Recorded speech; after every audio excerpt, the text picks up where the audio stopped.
All right, it's the dynamic duo again, Matt and Andrew. It's all the rage in the news. It's all the rage just now. But talk to me about fake news and accountability, and what do you mean by that? And I'm by the way, I'm really interested to hear how you tie Primed into fake news and accountability. Over to you guys. You going to go first? No, after you. Too polite. Yeah. Okay. Right, so Andrew's from the world of transformation, which is all really about fake news because nobody really knows the truth. So what happens is somebody creates a project, says what they're going to deliver, and then disappears behind a bunch of excuses and a bunch of red and green and amber. Well, it's never red. It's never red. It's always amber or green until the day that somebody says, weren't you supposed to deliver something at some particular point? And it never gets delivered. And the whole deal about that is, if you don't have the truth, you don't have accountability. If you can't see concisely where somebody is against the commitments they've made or the issues that they're facing that prevent them from actually dealing with those issues, then you don't drive accountability. And the people that submit their desire for more budget really never feel like they're going to be stood up to deliver the actual outcome in the end.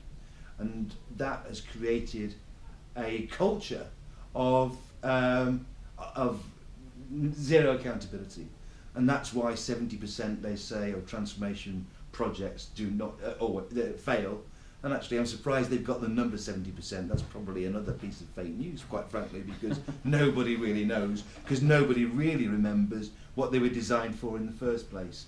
My big deal here, and what I really think that one day somebody should be able to deliver, is having the same amount of data that you have in run in change, so that people can see clearly, is that the truth? And a third party, not the PMO or not the person accountable for delivery, but the person accountable for measuring that delivery, can say clearly and concisely, yes, that is the case.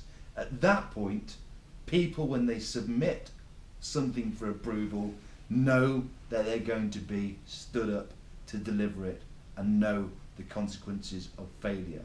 Then you get Darwin, and then you get a meritocracy in change.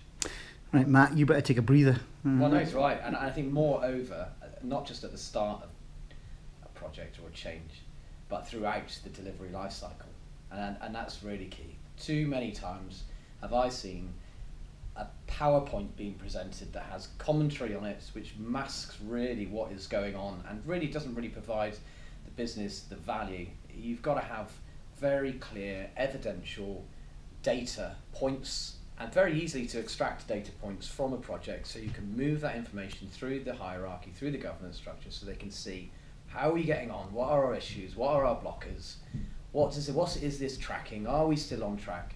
And for all of that stuff not to be masked, and not for fake news to be presented, just to make sure you just consume more budget. But okay, and so we're out there obviously showing people a really powerful solution in Primed, and we believe that we can give them that accountability and that single version of the truth that they so desire. Why Primed now, when you've just talked about accountability? So, a couple of points I'd make around that.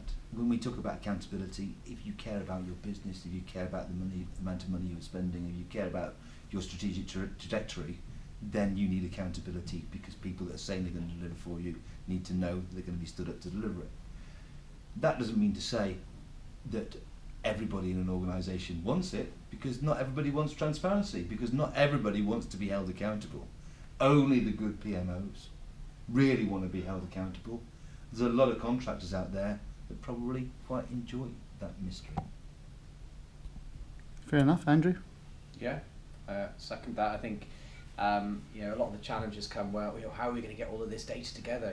But really that actually is masking the fact that where there's mystery, there is margin for lots of other people who go into those organisations, or organisations that go into those organisations. So having a clean set of data that's actually quite simple to maintain and actually quite simple to present back out to and up the hierarchy is the only real way of actually demonstrating that with true, clear presentation of data you can drive accountability in the world of change.